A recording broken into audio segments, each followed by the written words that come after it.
general पिला भी पिला योग्यता अनुसार व्यवस्था करवार कथा सरकार तार तार अपॉर्चुनिटी क्रिएट करवार जनरल पिला भी पढ़ी मेहनत कर प्राप्त दि आज पछुआ वर्ग एससी एसटी न्याय लड़ाई चली सत्याग्रह गणधारणा चली आम दाबी करूँ 27% रिजर्वेशन कर किंतु से 25% घोषणा कले राज्य सरकार दीर्घ दिन धरी अवहेला कर तेणु आम चाहूँ 27% घोषणा करूँ 11 नुह 27 टेक्निकल करंतु एजुकेशन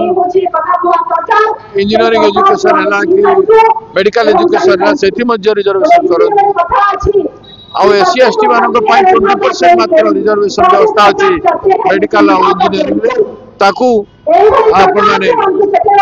सरकार 40% मिनिमम करबा कना सेटा करन प्राइवेट संस्थान मानक भी चाकरी व्यवस्था करा जो ये सब समस्या को नहीं आंदोलन आज चली आसंता दिन भी चली ऐतिहासिक पदक्षेप अनेक आम नहीं सरकार करूना आम बाध्य कलु बोली से माने घोषणा करिसेंती किंतु पूरा करना पूरा करबा पड़े बीजेडी वाले निजे चाहिए करि परिथांते 24 वर्ष थिले से कहउजनी हम 19 वर्ष धरि आईनगत सहायता नै आईनगत ने कोर्ट को जाइतिले से माने कोर्ट को इग्नोर करी निजे करि परिथांते निज राज्य रे लागू न करी कि आईनगत सहायता एडवाइस कोन दरकार थिला तुम जो मानु छ आज जोटा मानिलो सेटा आगु मानिथिले कोन असुविधा होता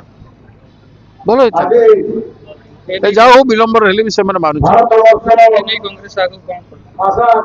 कांग्रेस आगु लड़ी कर लगातार ग्रामांचल पर्यंत आम जी गाँ गाँ सर जो समय निजुक्ति आसे समान मार्ग रखी ओबीसी एसटी एसटी मार्ग जनरल पिला को कहीं जनरल पिला भी पिला योग्यता अनुसार व्यवस्था करवार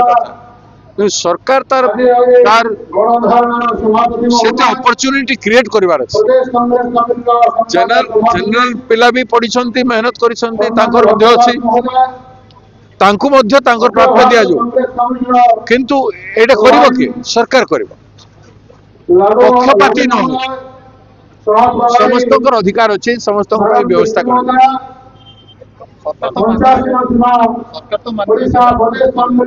सरकार 11%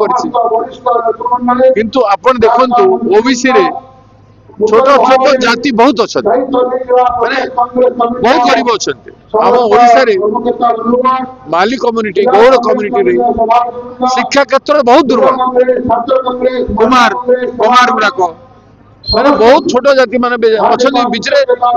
आमठू भी आड़ी बेसी खराब योग्यता देवार उत्थान करार एक सरकार विचार कर आम 27% रिजर्वेशन कथा कहूँ